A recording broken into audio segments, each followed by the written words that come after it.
Welcome to HSR Motorsport. Hello and welcome indeed to HSR Motorsport for the LMU Season 2 Championship. And today you join us for round 2 here at Bahrain International Circuit. Well, actually, I said that wrong. It's the Bahrain Endurance Circuit. Much longer, about 6 kilometers long, in fact, as opposed to the initial kind of Formula 1 length, if you will. A circuit well purposed to host our second round of the Season 2 Championship.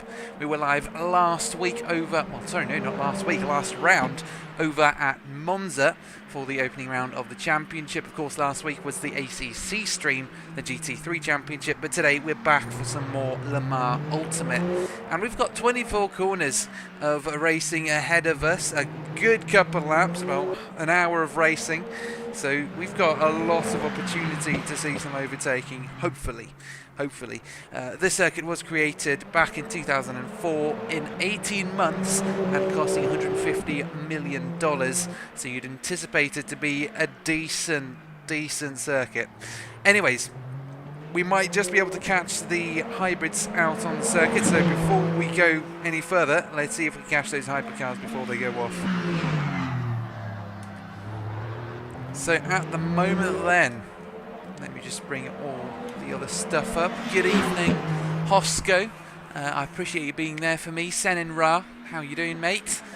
Josh as well, giving some support for everyone pretty much in the chat. So at the moment we have got Valentin Cordier. This no, that's not the pole sitter. This is actually, sorry, Dal Peterson, who last week managed to stick that thing in P1 despite the best efforts of the Ferrari behind trying to catch up to it and overtake it. Valentin Cordier is our current pole sitter in the hypercar class. He's currently P1 with a 211.3. Or Schlichting is within a second, so is Dal Peterson. Then we've got Lavagnos in 4th and Hewlett in 5th, while the Rucroft rounds out our hypercar grid with 6th on 11.1 seconds off the pole lap time. So yeah, pretty big. Welcome Valentine as well. Nice to see you out here tonight. Oh, and he's pulled into the pits. We still have Stichting out on circuit, and this was the driver who was pushing for P1. He didn't quite manage to make it as they came across the line. Last corner, he was really close, but unfortunately just didn't manage to get there. Now this is our hypercars, and I actually forgot that it's qualifying where drivers can't actually see all the other drivers, which means that the GT3s are also going to be out on circuit at the moment. So let's have a quick look at what they are doing.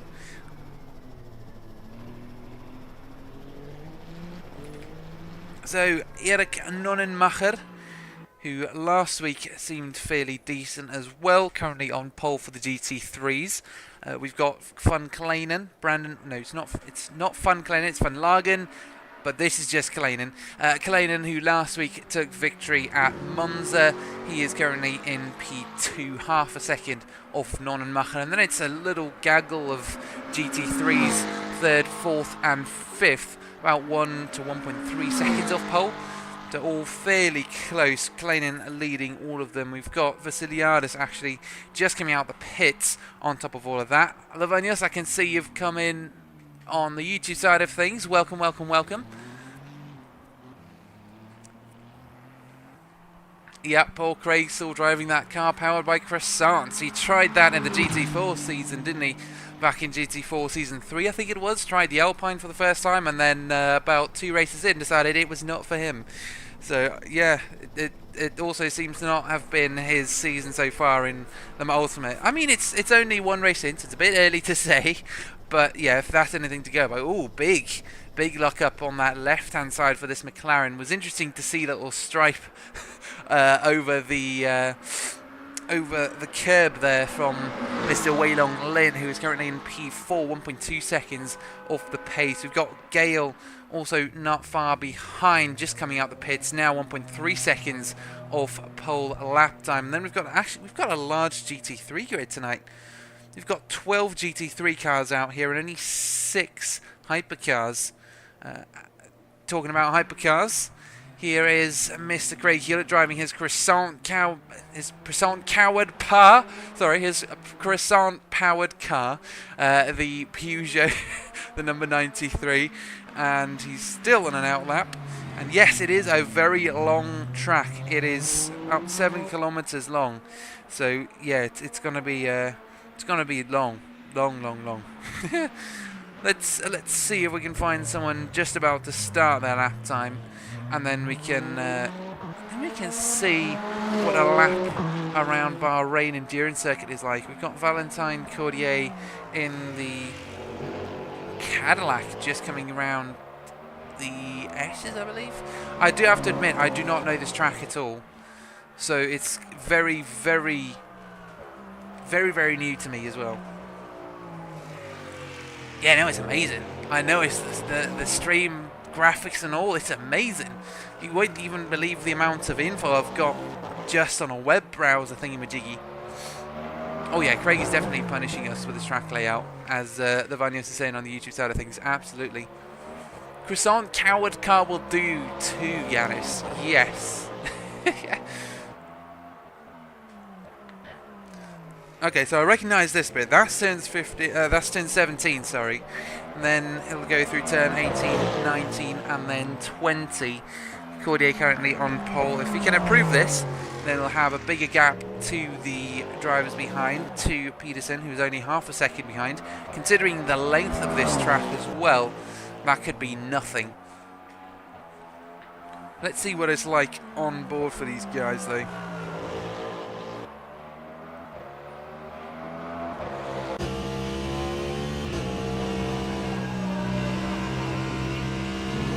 Got our fancy little graphics here.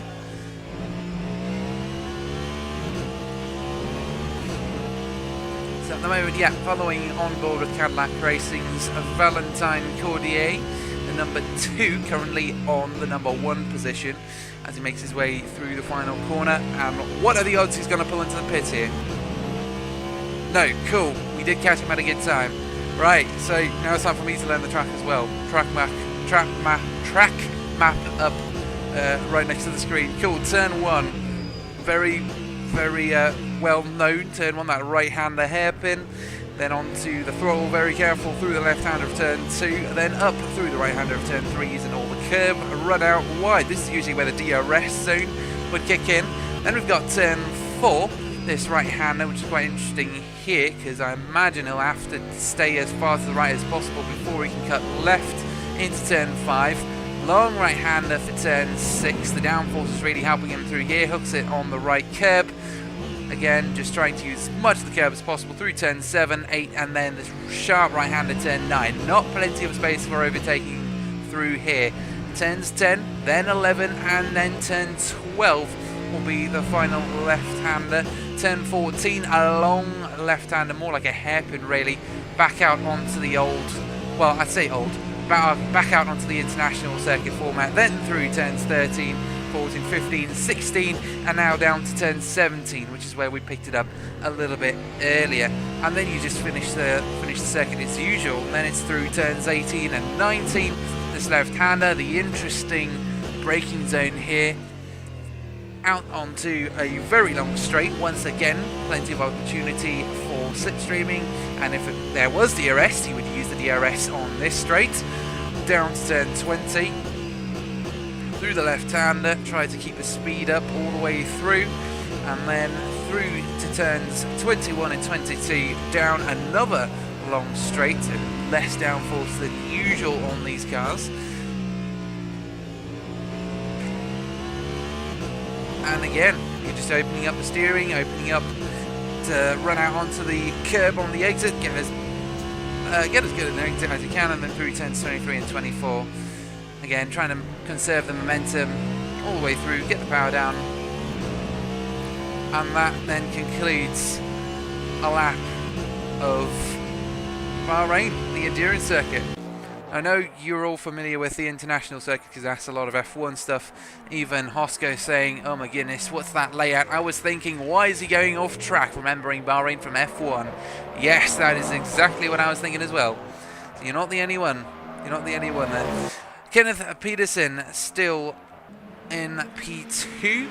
He's managed to stay ahead of Schlichting, who's come within 7/10 of the pole sitter. Philipp Schlichting currently in the Ferrari in P3, but he is pushing for a better lap time as well.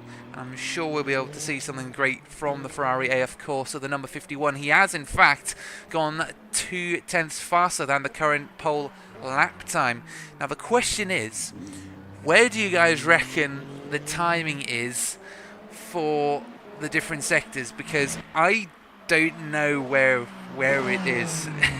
I just got a quick track map off racingcircuits.info, and they don't include sectors on this circuit. So sector 2 seemed to be between 16 and 17, and now it's just straight right up to the end. Jumping on board with the GT3 would be great as well. We might actually be able to do that in the race, because right now we've only got a minute left in qualifying, so we're coming towards the end, and we'll have to keep an eye on all these different cars and stuff, and I don't know, it's a little tight on time. Remind me once the race gets going though. Remind me then, if you're still on. Through the final corner then, Philipp Schlichting in the Ferrari AssettoCorsa, the number 51. We saw some great stuff from him last week at Monza. Can he do it again this week? Currently P3, not looking like it, but if he comes across the line and improves, he can take P2, but unfortunately not so. Still on a 212.3 compared to the 212.2 from... No! Sorry, 212.2 is fastest, 211.8 from Pedersen. No matter how many times you watch and learn the telemetry on these race cars while you're watching, there will always be something that cuts you up. You'll always be able to see something else or a different lap time. For Nico Dudek, currently in the pits, yes, I noticed that. Yeah, pretty much qualifying is over for most drivers, so at the moment there, Nonnenmacher still on pole for the GT3's Dudek in P2, not far off. Cordier still pole for him. Kenneth Del Pedersen managed to close some time onto that pole sitter. And at the moment we've got Nunemacher coming across the line just to seal the deal, make sure he can stay ahead, stay in P1. Other drivers still out on track is George Vasiliadis in the other Ferrari. At the moment now making his way through turns 17, then turns 18 and 19. And yeah, not really too much of an improvement for him in terms of lap time, but I'm sure he'll manage. He's the only driver out pretty much other than Nonenmacher, who is in pole. So really it's just this guy who can make a difference, and actually he decides to come straight into the pits. Nonenmacher still out on circuit. There's not really a point to finishing this lap, but I mean he won't know that really until, I don't know, maybe you can't see the pit status of the cars. But either way, you know, it's great to finish a lap anyways, especially if it's something that you can improve on, something that's faster. And it is, in fact, faster at 228.9 for the Ferrari.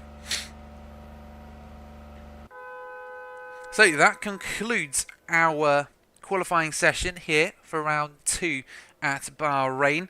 Let's have a quick look at the results if we can.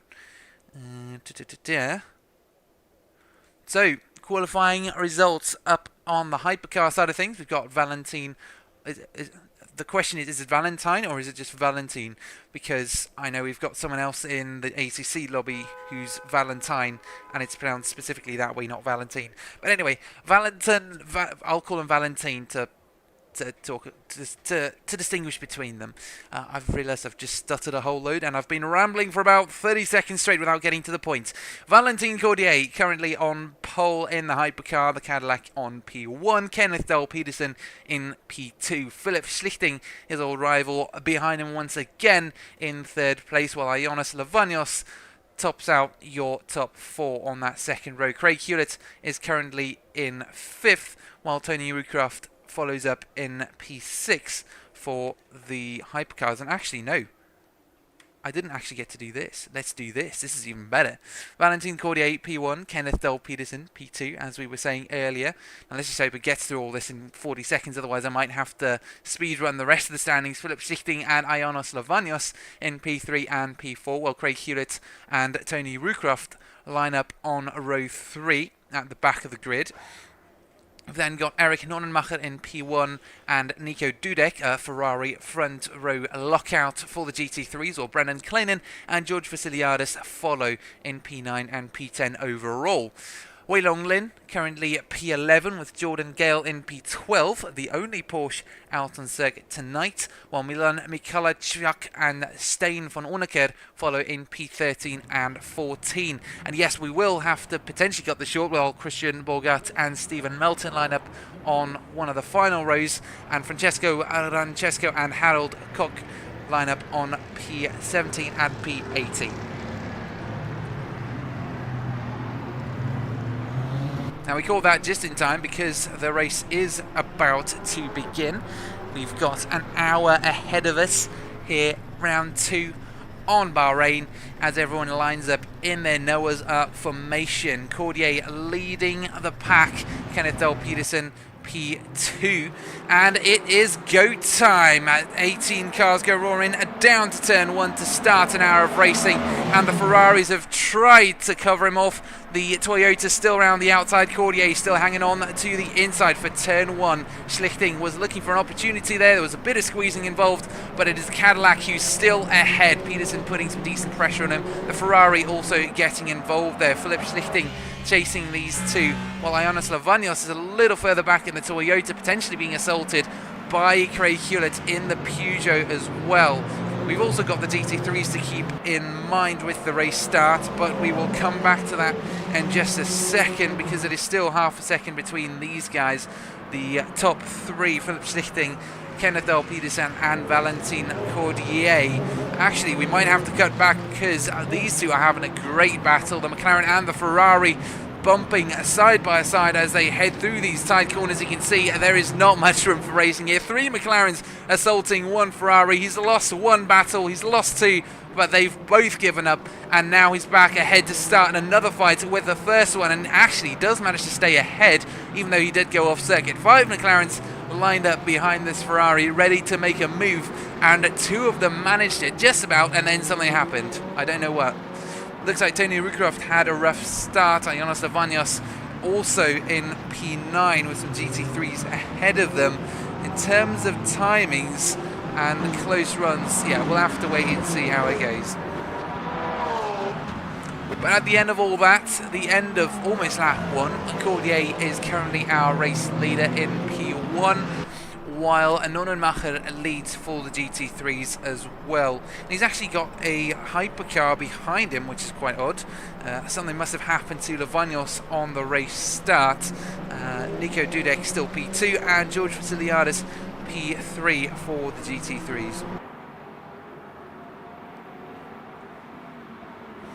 So here we go, this is the end of lap 1. Fairly quick, nothing too crazy I think, except for Rucroft down in P17 now, climbing the grid of course because he is in a field of GT3s. So it's going to be slightly challenging. Well, I say it's not going to be challenging at all to try and catch up to these guys. Down on P9 though, Brendan Kleinen is right up on the rear end of George Vasiliadis as they come out of the final corner. A move into turn 1 here is almost guaranteed with that slipstream, as long as he can do some good slipstreaming, that is. Currently 0.2 seconds between them as they head into turn 1. Is there going to be a move in here? No move yet. There it is under braking though, alongside, far along before they even get to the apex. Lovely stuff from Brandon Klein. It didn't even look as though Vasiliadis was really fighting that too hard. Maybe he knows that it's important to keep up the momentum at the start, not fight too hard, keep the tyres fresh, and then he can start fighting further towards the end of the race. Because if these guys are faster, they're just going to clear a lane for you as well as they slow down your competitors. It's going to be from George Vasiliadis then for P4 in the class. Almost said P3. No, it is actually, sorry, Kleinen for P3, George Vasiliadis P4. See, I told you, reading telemetry, there's just something different about it that makes you mess things up. Gale is under threat from Mikko Lachak. I'm just going to call him that as Rucroft muscles his way through in the hypercars. And looks like he's actually having trouble getting past this particular Ferrari, not quite using the downforce and the extra power. But I mean, it is a really tight twisted section, so there's not really much he can do. Downforce only really comes into effect once you start getting up to higher speeds. But you know, I'd anticipate it to be a little more than the GT3s through this section. And yeah, this is going to be around the outside, the superior engine, I guess, pushing him around the outside of the Ferrari, and he's essentially actually broken up that battle. There's actually contact between the Porsche and the Porsche. Wow. The hypercar has collided with its 911 GT3 fellow Porsche, and now down into turn 20. That Ferrari looks really racy into the left hand. Oh my goodness, and he came out at a really late pace. Oh my goodness, and the Porsche has gone round. Yellow flag in sector 2. Yeah, that's not good. Or I should say sector 3 really. Yeah, it's a Mikko Lachak colliding with the Porsche. Yeah, it was, I don't know, that move just wasn't going to happen, was it? It just wasn't going to happen. There's just nothing there, really. There was no way he was going to just stick it down the inside that late into the corner. It was a late move. I wish we could have a replay. I really want to have a look at the replay. Maybe that's what they'll do with the new update coming in June. Along with the driver swap update. That would be amazing. Now what we do actually have as well up on the top step of the podium potentially is Cordier and Peterson having a battle for the race lead. Cadillac versus Porsche. We've seen some good stuff from Cordier before. We saw him take a move on a couple of drivers over at Monza. It was turn 4. Yeah, it was turn 4. That was his no, was it? It was turn. So because of the new format, it was turn 2. But on the default Monza circuit, it's turn 4. But basically, Cordier kept using the same corner to try and make an overtake. First time he tried it on a fellow Cadillac, he ended up spinning out and hitting the side of the car, let him pass, and then he made the move again into the same corner, made it stick, boom, job done. And now He finds himself in the race lead with a Toyota chasing him, who last week was utterly dominant until the Ferrari caught up later on in the race. Schlichting is currently 4.1 seconds off though, and Hewlett 15 seconds, so there's not really too much to worry about for Schlichting at the moment, because these guys will obviously fight as well. That could bring him into the battle. It slows these guys down. Yeah, a lot of factors really that could play into this. Down in P12 and P13, we've got Wei Long Lin on the rear of Steyn van Onneker, half a second, while Steyn van Onneker himself is also... What is happening to Tony Rucroft? Oh no, he caught up to these guys.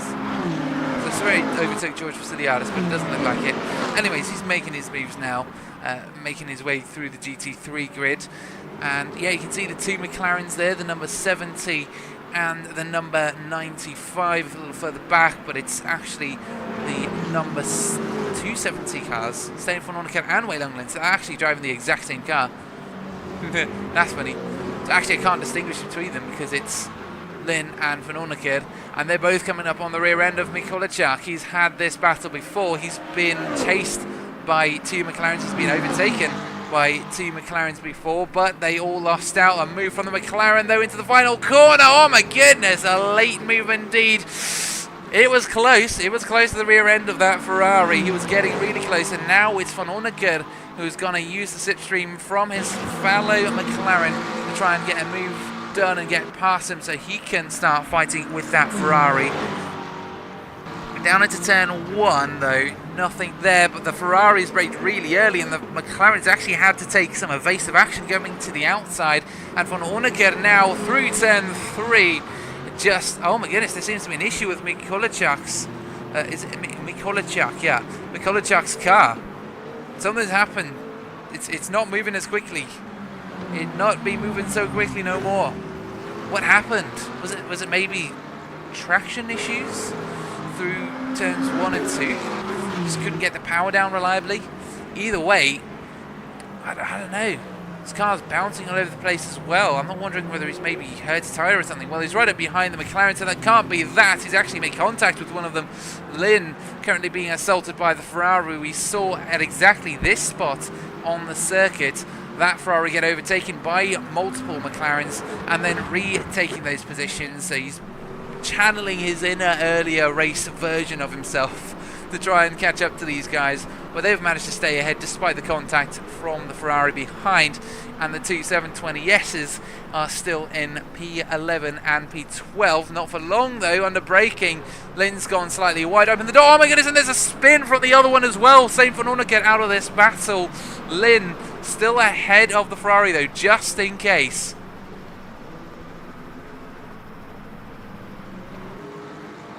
Josh saying you think he was playing it safe and didn't want rear-ending by the McLarens. Yes, potentially, because I think that might have been how they came through in the first place, and so he's got PTSD actually going into that sector, so he wanted to be behind them this time.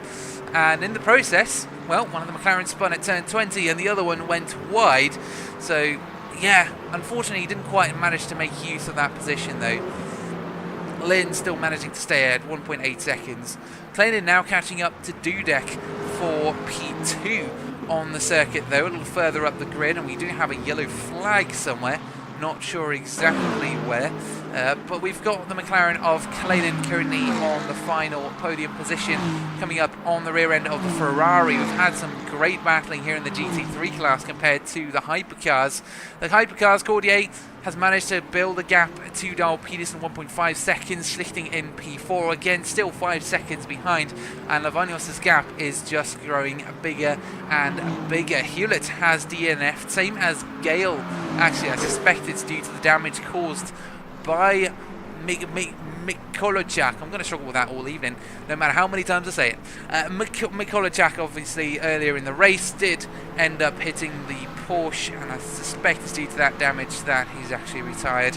Hewlett, though, in P6, not sure why he's retired. Hewlett was the yellow, think he's now down as a DNF, says Josh. Yes, I think so as well. That makes sense.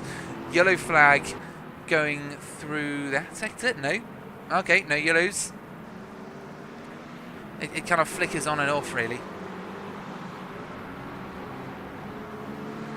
down in P14 and 15, we've also got Melton and Koch fighting for P13 and P14 overall. That's going to be P8 and P9 in class. I want to keep an eye, I want to stay on Kleinen though, because he is gaining on this Ferrari ahead.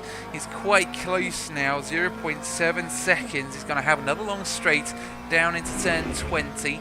Another opportunity into that sharp left-hander. The gap between Melton and Koch also fairly similar, but it's, oh my goodness, it's a spin. It's a little too much throttle for Vasiliadis as he got on the throttle. Actually, that's Kleinen, sorry. It's going to take a little bit of getting used to when it comes to the names and stuff. Vasiliadis in the background, he did already overtake. Peterson now back again within 0.7 seconds of Cordier for the race lead. And actually Koch is really right up behind Moulton as well for P8 and P9, but I want to keep an eye on this because this could change at any moment. A lock up from one of these guys, and that's going to push one of them out. Rucraft up to P5 after a rough start. Josh celebrating in chat. We also got support for George, who I assume is Vasiliadis, currently in P4 for his class. But yeah, it's Cordier and old Peterson, and keep fluctuating between them. It's 1.92 seconds between them, and then it comes down to about 0.7 seconds, and then it goes back up again to about 2 seconds. And all in the meantime, shifting still just 5 seconds, 6 seconds in the background. So he's just playing it safe at this point, just trying to conserve his energy, conserve his tyres, conserve his fuel, and then later on in the race he can do a late pit stop and then catch up to these guys with, or actually an early pit stop maybe, I don't know. I'm still unfamiliar with the strategy when it comes to racing in Le Mans Ultimate. I really do need to do some laps on this game, but I still need to finish something in the on ACC first before I can do that. So it might take a little bit of time. Not sure whether I would go for the hypercars or whether I'd go for the LMGT3s. I've tried the hypercars on Spa once, and I was terrible. I might try. I don't know, I might try LMGT3s, but we'll see. We'll see. What do you guys think I need to start with first? Probably in terms of familiarity, probably with the GT3s, I would imagine. But then again, hypercars, they're so fast, they've got so much downforce. They're so cool.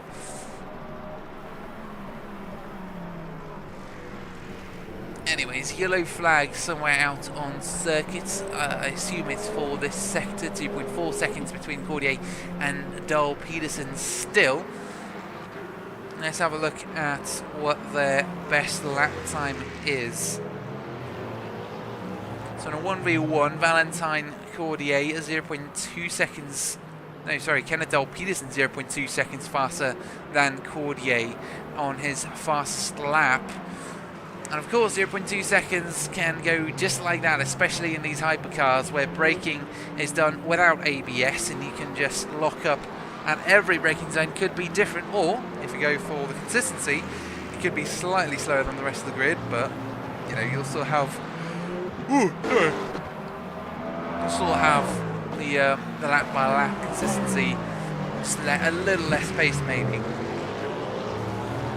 I don't know. I've only raced these guys once, and I was locking up all over the place. Traffic already becoming a factor for the hypercars. There is a GT3 in the foreground, not quite sure who that is. That is going to be Rancesco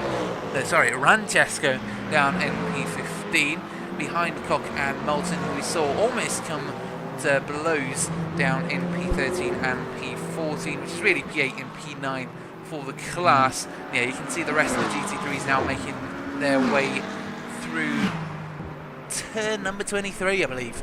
And then we've got the hypercars also making their way through that pack.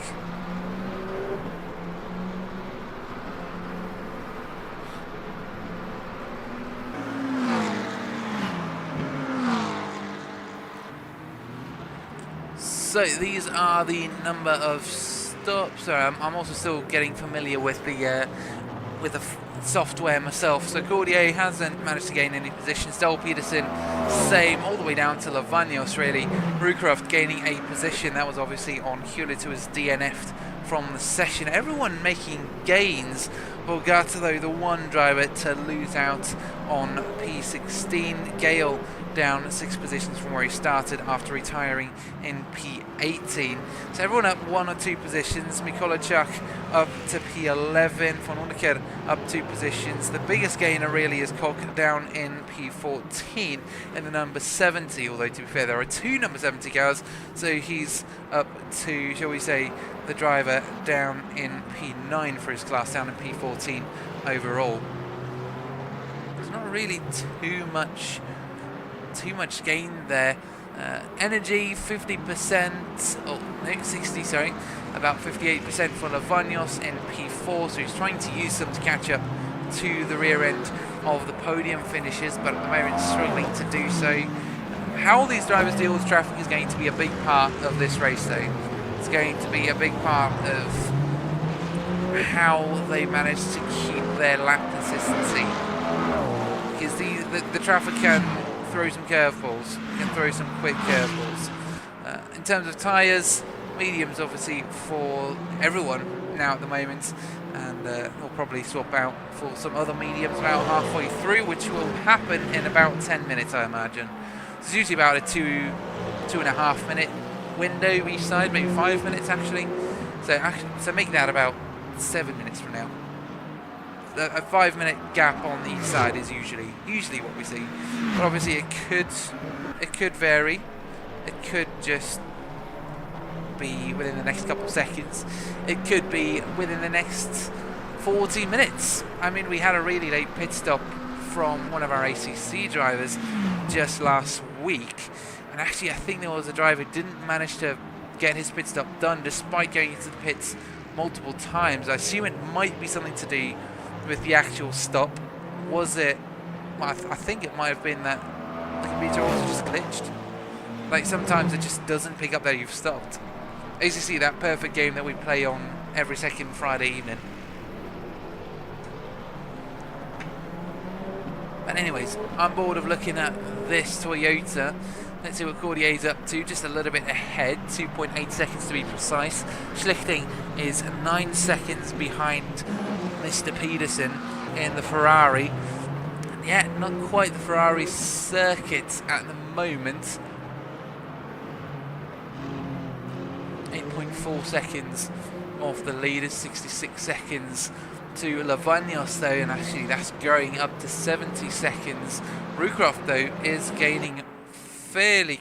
Is he gaining fairly quickly? Actually, it's Lavagnos and circuit. That's why he was gaining so quickly. It's because he is actually perpendicular to the direction of travel.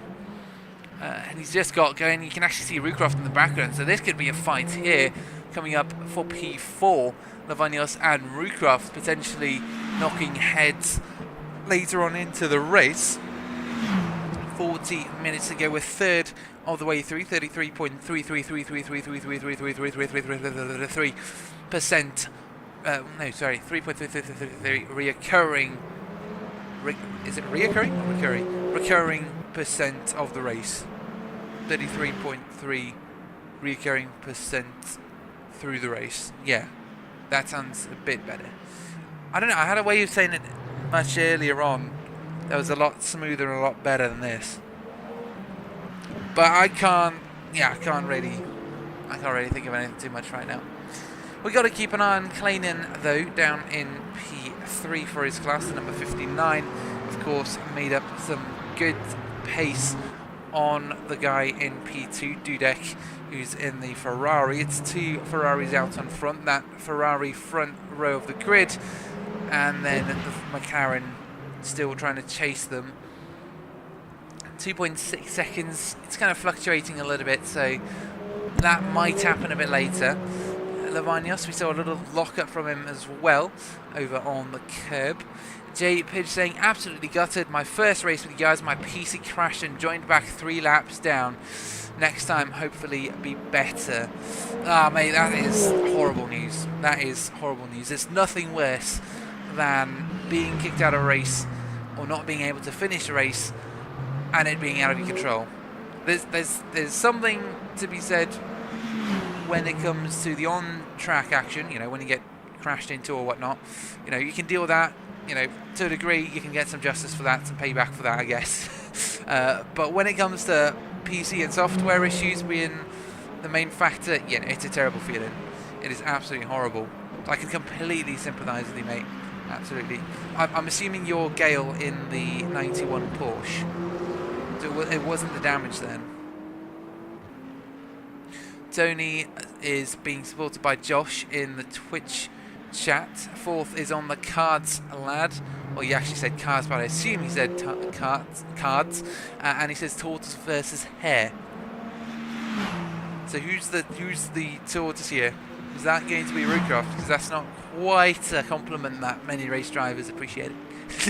But I mean, we get what you mean. We get what you mean. If it weren't for the hare bit, then yeah, everyone might have been questioning. Fourth is on the cards lad, tortoise. It'd be like, huh? Why are you calling him a tortoise? I know he's last, but it's Gale saying, yeah, that's me. No, didn't have damage. Just got unlucky with the PC and being 3 laps down is heartbreaking. Getting ready for the next race for sure. Good to hear, mate. Glad your spirit isn't completely downed. Lavagnos, though, down on grip. Down on grip as he heads through turn 11 and then through the rest of the S's through turns 13, 14, 15 and 16. He's struggling. This hypercar driver is struggling. He's making mistakes all over the place, and that is allowing Roocroft to get ever closer. Roocroft is now... Actually, where is Roocroft? I think he's dropped again. No, yeah, it's because he's gone into the pits. Never mind. So he is gaining. Lavagnos struggling with the grip on his tyres right now. He's locked up a couple of times, so it might be he's coming into the pits soon. He is sliding all over the place. So it does seem to be slightly challenging conditions with the car in P4. And actually he spins down at turn 19. So yes, very challenging conditions for him. Yeah, back to Gale though. Yeah, join us in 2 weeks' time, mate. Absolutely. If you've got ACC... you know, you're welcome to join us for that as well. I'm assuming it's one or the other. For most people it is one or the other. For me at the moment, it's still ACC because I've got a endurance race coming up in a couple of weeks that I'm practicing for. So once that's kind of out of the way, then I might get into the Ultimate, see if I can get into a couple of races. The thing is, though, right, with ACC. We see a lot more cars, a lot more evenly matched, and a lot more action really compared to what we've seen at LMU for these 2 races.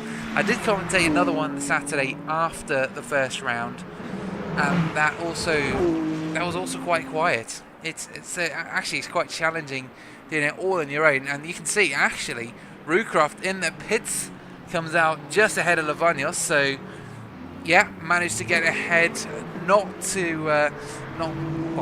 lapped, I guess, by the Toyota. So now he's got to do a whole lap on this black Toyota, and the Toyota's actually getting stuck behind the BMW. He's flashing his headlights, but there's nothing the BMW can do. He just needs to stay consistent. He just needs to stay on a predictable line. Lavagnos, though, in a straight line, really struggling to get around this car. It seems as though he's struggling with grip. Let's see what his inputs are like.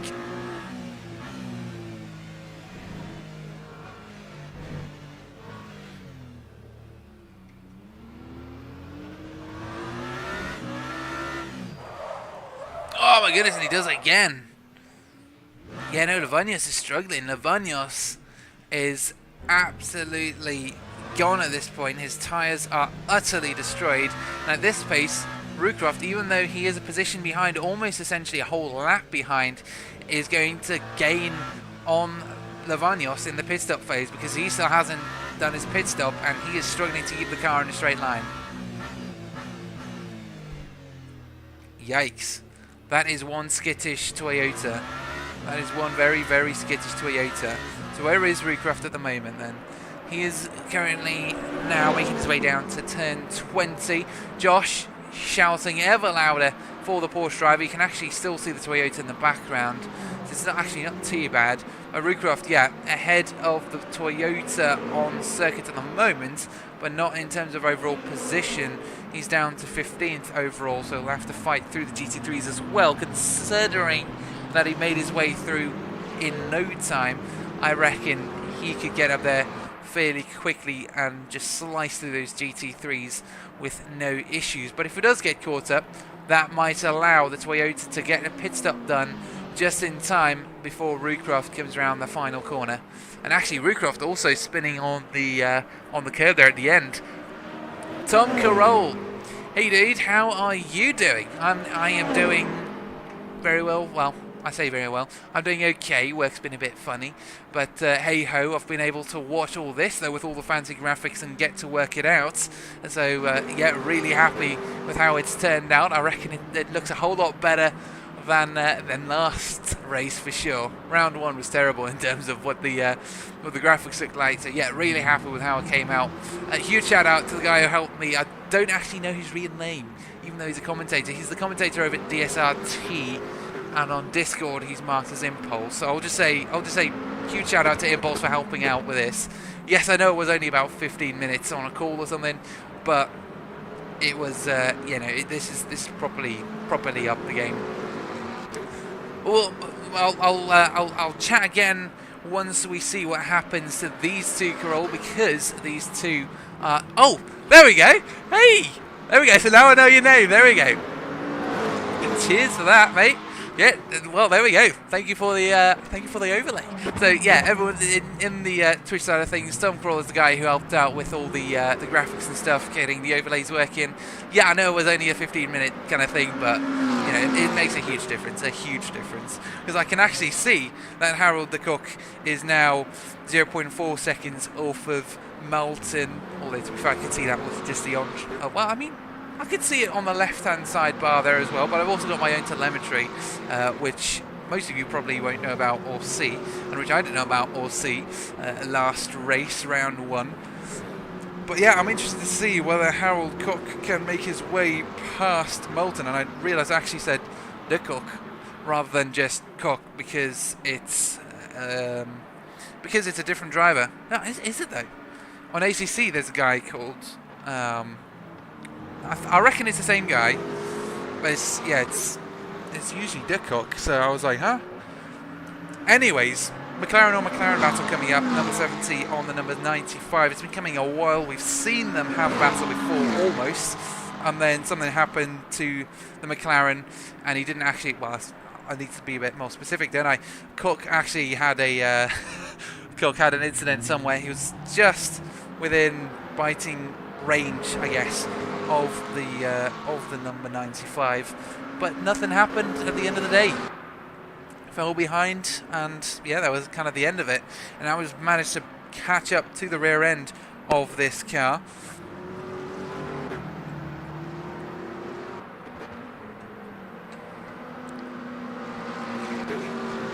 Looking at their fastest lap times, Cook's fastest lap time is a 2:33.7 versus the 2:35.1 from Moulton ahead. So it is a big gap between these two when it comes to their lap times.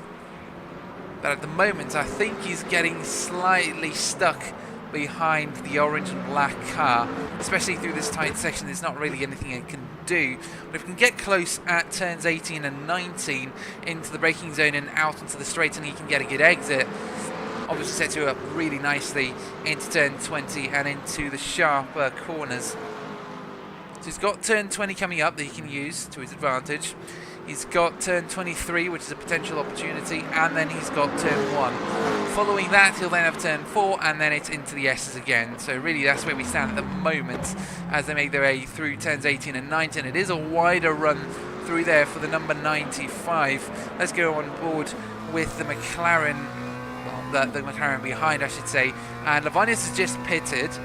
We need to keep an eye on that, the hypercar class. He's currently in P7. But he's actually still come out ahead of Rucroft. Rucroft is struggling to get through the pack. I couldn't really expect that, to be honest. I should say I couldn't. I didn't really expect that unless the graphic is just bugging and Lavanius is still in the pits.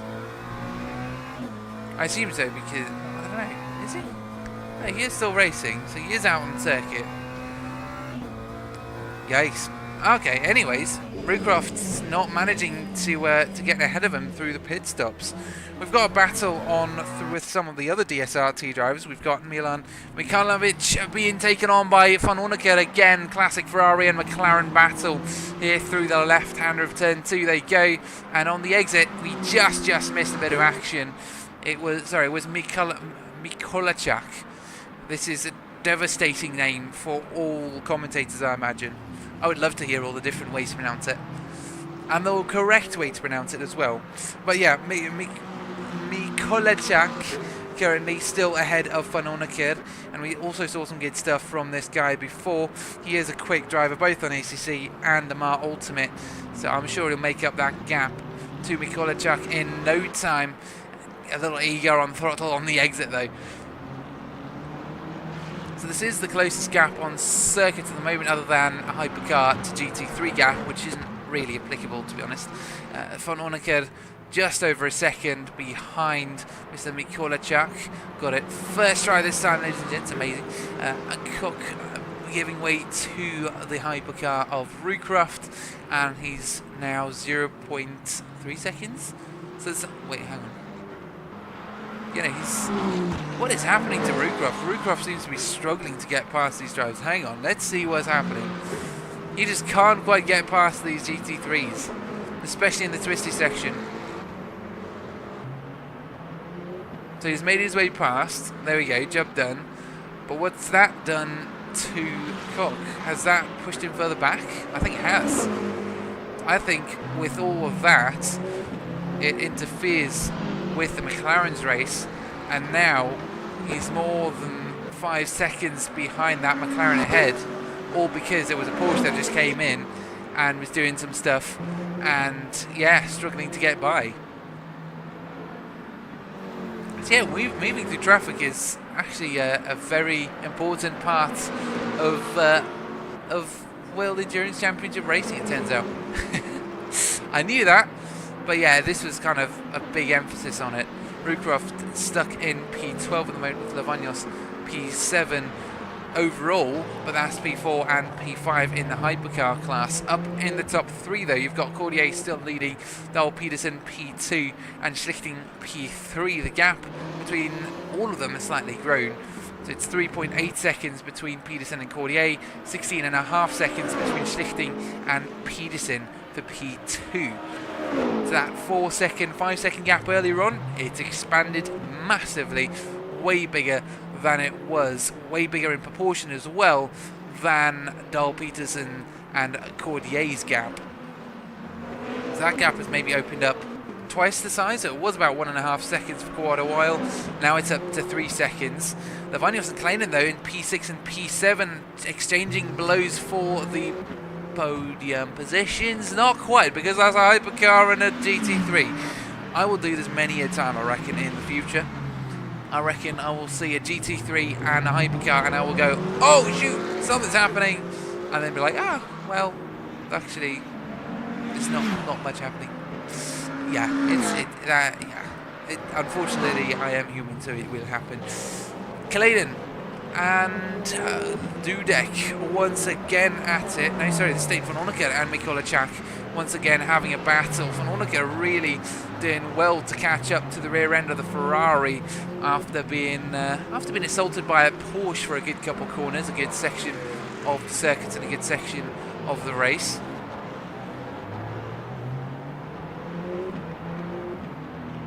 So yeah, that McLaren is definitely faster than the Ferrari overall.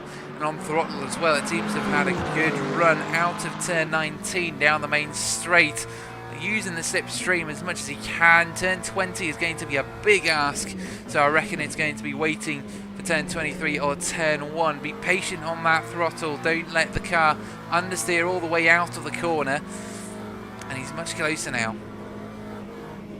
0.2 seconds between these two, definitely the closest gap on circuit. Into the right hander we go, turn 22. Momentum conserved by the Ferrari quite well, not so much for the McLaren, and he's still ahead. Down into turn 1 though, will we see something happen? I mean, using the slipstream doesn't seem to have as big an effect as it does in ACC, But again, I haven't really raced these cars, so I can't really say. Go down the main straight then, half a second between these guys, slipstreaming. It is half a second at the moment, that gap there. Closing slightly. It's within half a second now. But the Ferrari does feel they need to go defensive. It does seem to break really early. The McLaren's still behind, and the Ferrari actually doing well to come to the inside line under braking. He knew he was braking a little early, and the McLaren had the advantage on the brakes, allowing the other Ferrari pass as well. I mean, just looking at the amount of track used by the GT3s, and obviously Roocroft as well in the background, a little excessive, I might add. But yeah, for Mikolajczak, he's not quite using as much of the racetrack as the McLaren is behind into those first couple corners, so that might be what's causing him some issues in terms of lap time. I mean, I don't know, there's a lot that goes into being a fast driver, a lot of pace, but there's also the consistency. And at the moment, Van Onneker seems to have both of those in abundance this race, considering that he's caught up to Mikolajczak twice now, 5 seconds behind, and then he's caught up in about 5 minutes. So unless there's a massive difference between their fastest laps, I mean, it's actually not that big. So Van Onneker is about half a second, maybe 6/10 faster than the Ferrari. But again, you know, 6/10 isn't that much, really. It's just a bad lap. Oh my goodness, and that Ferrari has been compromised by the Porsche, and there's contact. Oh my goodness, the McLaren actually does give him space, though, on the exit on the way out. Misjudged, I reckon, by the McLaren slightly. The Porsche forcing his way down into turn 19, 10. And yeah, there's nothing that the Ferrari could really do unless he wanted to turn in on that hypercar. So he had to then go wide into turn 19, into the sharp left-hander, and the McLaren came in not expecting that. And of course, the Ferrari trying to rejoin safely onto the circuit, and it didn't actually end up being much of a resafe join, unless it was on the McLaren, really, who's not really considering the fact that the Ferrari has to come back out onto the circuit. But he did manage to give him the space back. Well, I say managed, he did give him back the space voluntarily, so some good sportsmanship from Van Onneker. He wants this battle to go down the way he wants it to go down. Mikolajczak, a dodgy exit out of turn 24, using the slipstream. I'm sure that Saint Van Onneker is going to make his way past. And on the straight, yeah, the Ferrari letting go there. There's not really anything he can do. He's tried defending that position, but into the braking zone, it's not quite going to be alongside, or is he? Under braking, the Ferrari actually lurching ahead towards the apex, managing to stay ahead by the time they get to turn 1, and on turn 2 he's still ahead. Good stuff from the from the Ferrari.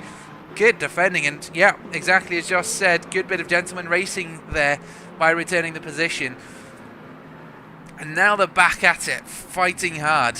And there's nothing Saint Van Onneker can do to get past this Ferrari. He's tried it on the straights. He had a good exit out of the final corner. You'd think that would be it, into turn 1.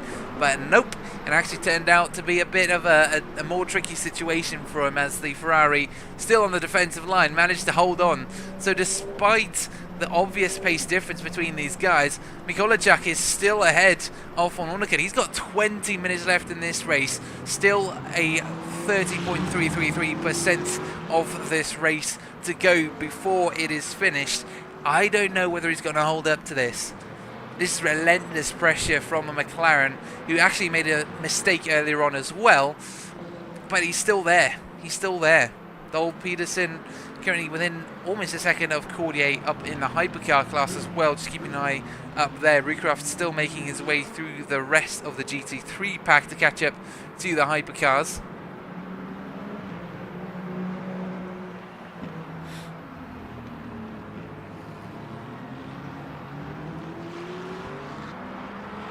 So let's see, actually, 1.2 seconds between these guys. I want to see what Valentin Cordier and Peterson are actually up to. Well, seems like Cordier is stuck behind a GT3. We've maybe caught this just in time. Heading into turn 3, making his way around Nunnenmacher, who is still leading in the GT3 class. Dudek and Kleinen in P2 and P3 behind in class. Dudek is actually 2.4 seconds behind Nunnenmacher. That's actually who you can see in the background there as well. So we've got all of our race leaders pretty much in the same picture here, which is great. It's amazing. But yeah, I suspect this is pretty much the order. We've had all our pit stops, and what we might see erupt soon is this battle between Cordier and Dole Peterson. Currently 0.3 seconds between them. Josh saying you think Tony fell asleep in the pits. He was up there in the pits and he's like a lap down, damaged maybe, potentially. I mean, we can have a look at the best laps and compare that to Lavagnos, because he was much faster than Lavagnos, I think, but I'm not sure. Gordy and Dole Peterson much faster than those two though. Currently out at the front of the pack. Half a second ahead of the Toyota is the Cadillac. Oh, it's close. Every time they get so close and then something happens and they don't actually fight. Staying for Nonica on the rear end of Mikolajczak down in P11 and P12. I really want to see their battle as well, because we've seen that thing rage for a good couple laps, but it's the first time we've seen the actual race leaders overall go head to head soon. We shall deliberate on Roocroft in a few moments. We shall keep an eye on this though. Into the final corner, could we see a move into turn 1 for the Toyota? Is he going to play it safe? Is he going to play the long game? He's still got 20 minutes to make this move. Ah, isn't that sound amazing as they come out the final corner? 0.4 seconds. He's got a slipstream. He's got a run in him. 0.3 seconds. This is going to be a move into turn 1, I reckon. Little bit of an advantage here. Cadillac had the look towards the defensive line into turn 1. And the Porsche, yeah, he's right up on that rear end now. Still half a second though. Still half a second. He gets really close. And then something happens. I'm not sure whether it might be something on the Toyota side, or it could just be that the Cadillac just suddenly has these little boosts of extra pace. You can see a little bit of oversteer on the brakes for the hypercar, for the Cadillac ahead. And I love seeing it bump through here as well. It just looks really super agile, especially compared to the GT3s. 0.4 seconds between these two, the two race leaders, half a second with 16 minutes to go. Can I believe we are 3/4 of the way through the race already? It's the final 25% to go.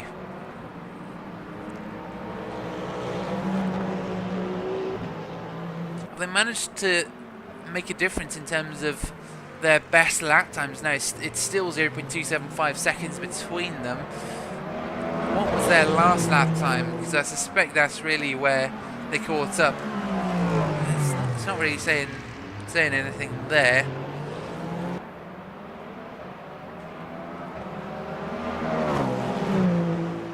0.7 seconds between these two, and we also need to keep an eye on Von Orneker and Mikolajczak's battle. This has just opened up to more than 1 second, so I assume we can maybe quickly hop over to Von Orneker's battle, see whether he's going to make his way past the Ferrari now, because this is a battle we've seen rage for many a lap, and I think we've got this just in time. Going around the outside once more into turn 4, through turn 5. He's going to have the inside line for that left hand, a bit of contact between them, a bump from the Ferrari, and despite his best efforts, he cannot hold on to that position any longer. The McLaren has made his way past, but the Ferrari forces his way through into the left-hander. Yeah, gentleman racing out the window potentially now. This is just raw, uncut, hard boxing between these two. And look at the contact as well. The Ferrari just straight into the rear end, side by side through the right-hander. Again, contact. And it's the Ferrari who manages to get ahead. This is not a gentleman's fight now. This is just a brawl. This is like a UFC fight. Just who can land the hardest shot here. And you can see Von Orneker letting past the Ferrari, maybe regretting his decision right now. Yikes. That was heavy.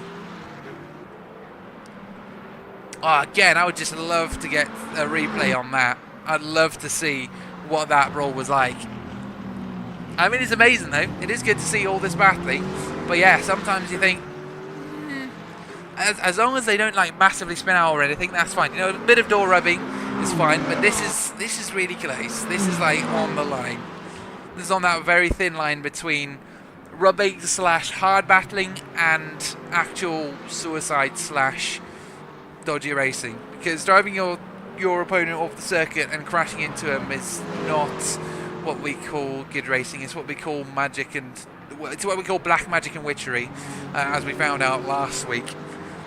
I think actually, Hosco, if you're still watching, it was in chat we had Alba saying she wanted to cast a curse on the Nartas, and I made very sure to specify that a racing incident is different from black magic. But yeah, at this point, these guys are casting spells back and forth just like in Harry Potter. And actually, if I want to get into the pits, is this for damage or is this his actual pit stop? 13 minutes to go in the race. Is it maybe he's just put in a load of fuel, and now it's time for his pit stop? Still cleaner than Franz Hermann, indeed. The the relatively new GT3 driver who just casually set a lap record.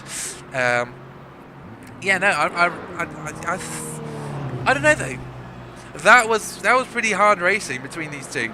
Like, as in, when I mean hard, it was physical contact between these two. We were talking just last week about intimacy between cars and walls and cars and cars. That was very, very intimate. That was a little more than intimate. That was a punch. I feel like these were these were punches to a degree. And same for Nunakir didn't like it. Rucroft making progress up to the GT3 grid, still down in P8. Hello Formmaker, welcome. You find us 12 minutes from the end of round 2.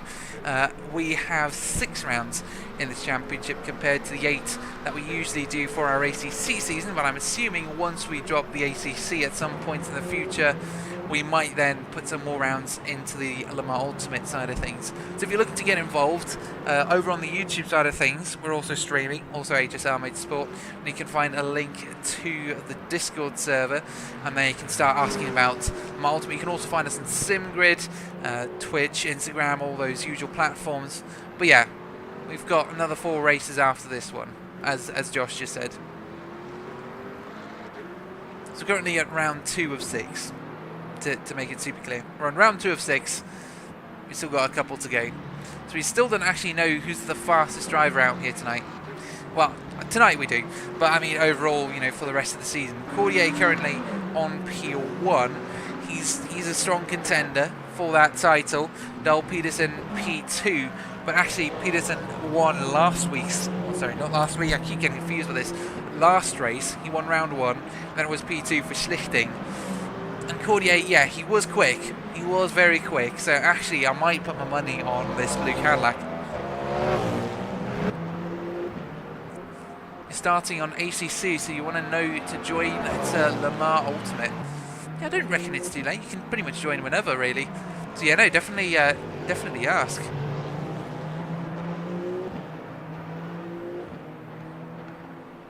And is Formmaker your in-game name as well? Because it seems familiar, but I feel I might have commentated on. Yeah, you might have been in the ACC race last week, but I don't know. See, you seem familiar, but I don't recall specifically knowing you actually. So, are you in the ACC championship at the moment, or are you saying you're starting racing on ACC from the start? Yanis, I may have special guest for the final round if you have me. Ooh. Do you mean guest or guess? Because a special guest is something else. A special guest for the final round, if you'd have me, huh? Oh, Zanewski, yeah. Gotcha. Yeah, no, that's very familiar, yeah.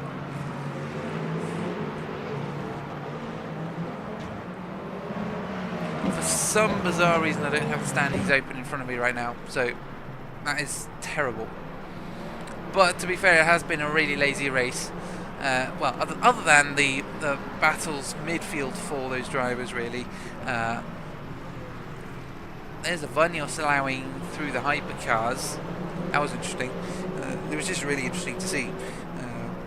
Nothing really of note, so to speak.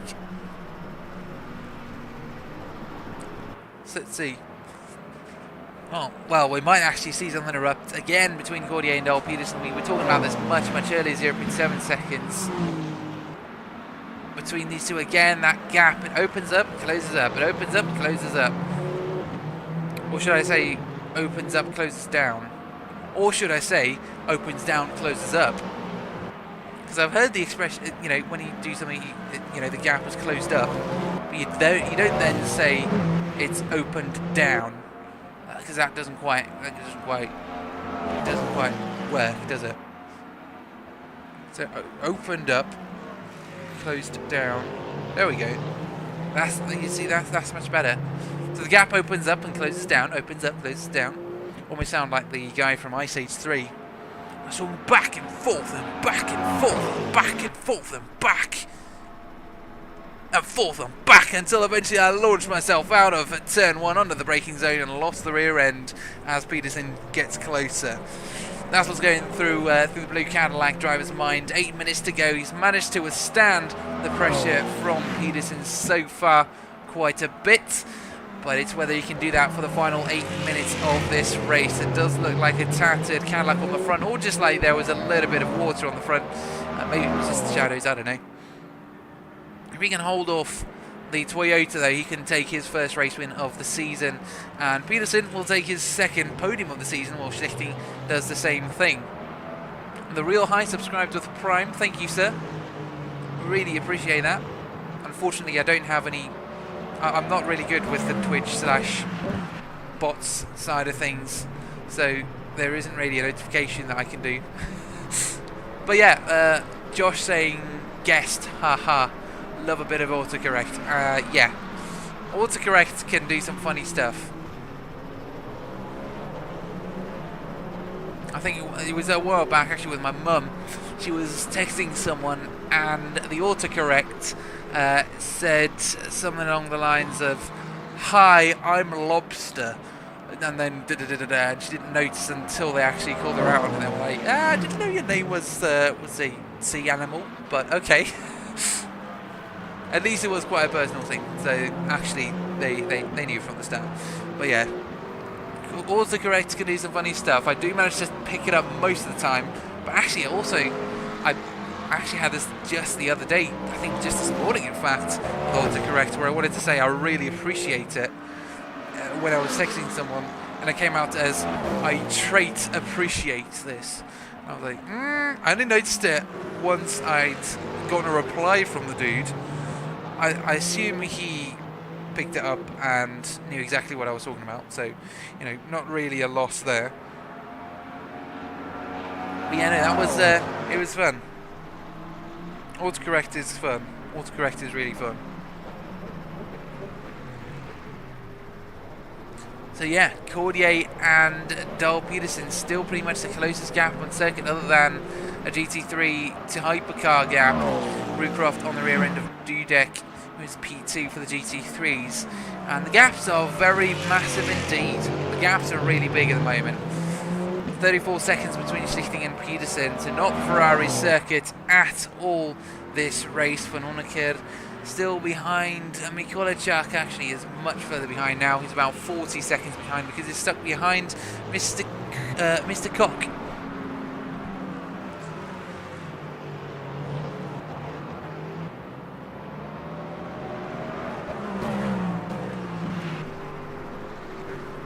So 5 minutes remaining in the race. Let's have a quick little review of our grid at the moment. We can also have a look at the qualifying positions which they started out with.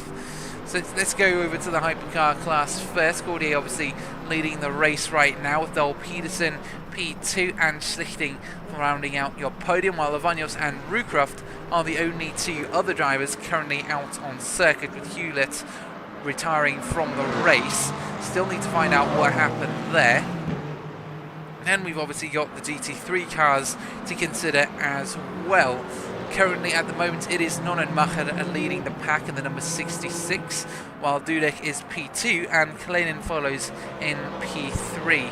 Ziliaris, Lynn, Mikulicak, Koch, Van Onneker, Burgett and Moulton round out your top 10, while Francesco is last.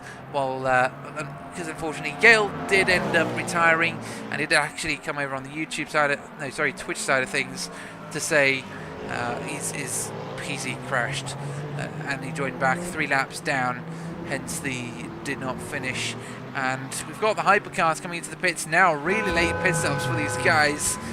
I'm assuming that's all part of the strategy. What is happening? Because I know nothing about pit stop strategy when it comes to these cars. Schlichting still out on circuit. Will he also come into the pits, I wonder? 20 seconds behind these guys. Maybe he's just timed it such that he had his pit stop much earlier, and now he's going to catch these guys with a massive undercut. It seems like it. He just goes straight on. 3.5 minutes to go. Maybe he's just looking for some clear air ahead of the other drivers.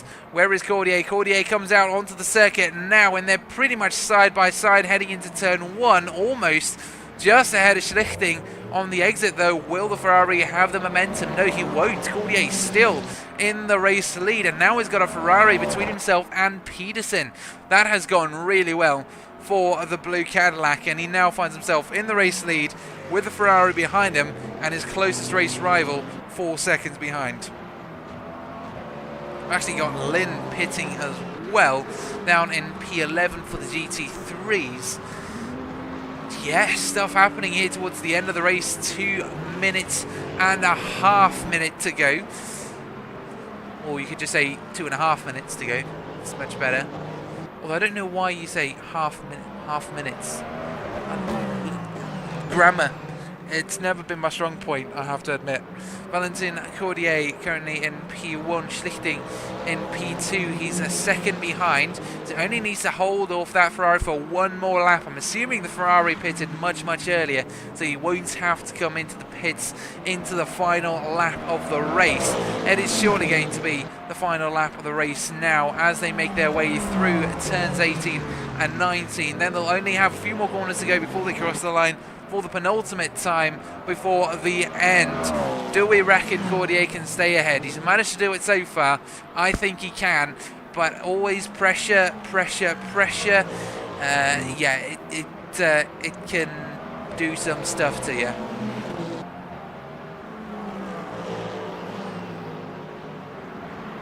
.1 seconds between these guys. Yeah, the Ferrari, there's not really anything he can do when it comes to the comparisons between them.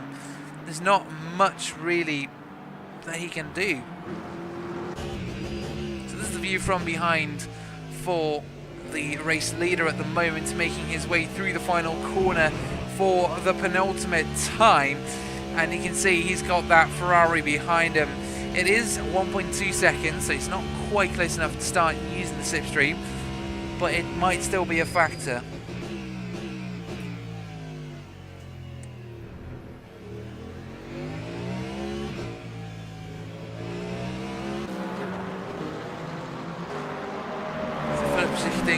Making his way through traffic fairly well. 0.6 seconds though. Caught up on the McLaren of Francesco is the blue Cadillac, and here we have more cars becoming factors. The Cadillac also getting caught up behind the other McLaren. The Ferrari pulls in closer.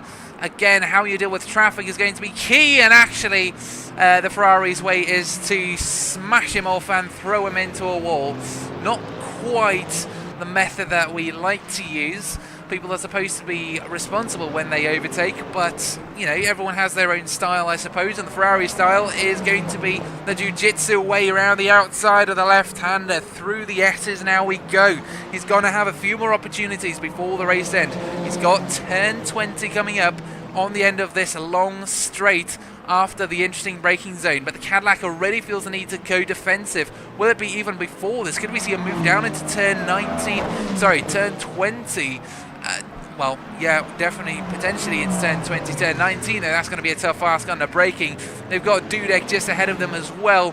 The P2 driver for the GT3 class comes over to the inside line. The Ferrari has no choice but to opt to go for the centre of the circuit, and Cordier is trying to open up that corner for himself as much as he can, but in the process he does collide with the Ferrari, and he's gone wide, and it is Schlichting who takes the race lead.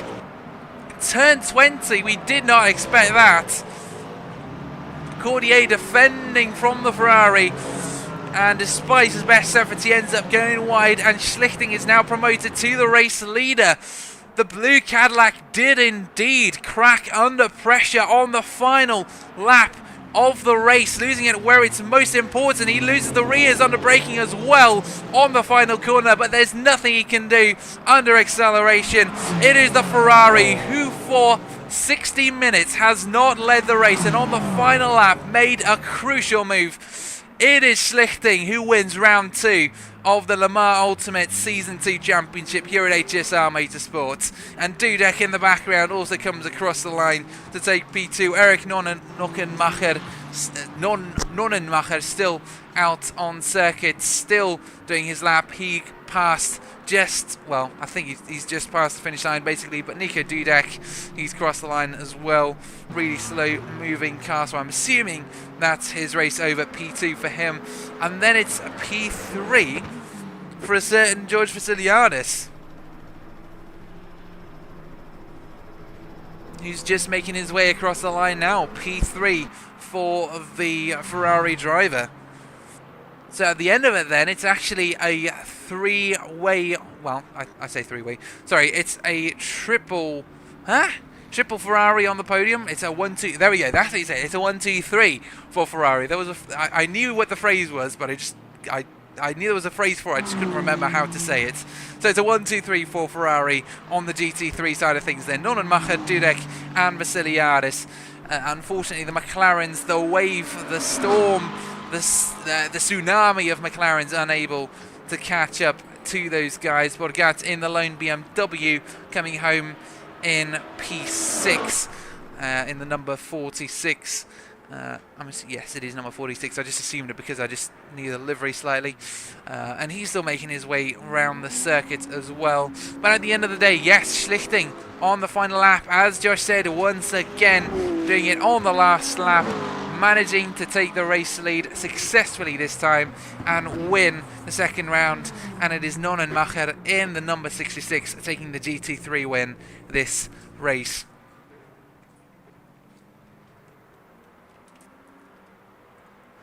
So that concludes our second round of the LMU Motorsport. Well, when is it LMU Motorsport? Sorry, I was just reading and my mind is a bit through the roof at the moment. Round 2 concluded for HSR Motorsport LMU Multi-Class. And yeah, it's been a fairly exciting race, to be fair. Mid-pack was entertaining to watch. We had Van Onneker racing. We had Koch catching up to Moulton as well. We also had, of course, Steyn van On, that massive battle between Steyn van Onneker and the Ferrari. And then, yeah, this last lap dash between Cordier and Schlichting. Really exciting to watch. So if you want any more of that, come back in 2 weeks for some more LMU action for round 3. But in the meantime, we have got our ACC GT3 Championship going at the moment as well. Join us for that next week. So it's kind of 1 week ACC, 1 week LMU, 1 week ACC, 1 week LMU. And as we were talking about earlier, as we told Formika as well, Zanuski, it's going to be another 4 rounds of this. So you've got plenty of time to join if you want to. But otherwise, just join us for the watch. I mean, I'm here every week just to watch it. So I'm enjoying it so far. But yes, join us then next week for the ACC race, 8 PM BST, or the week after for the next round of the LMU Championship, also 8 PM BST, roughly around that time. And until then, it's been Yanis Mer, and I'll see you all later. Good night.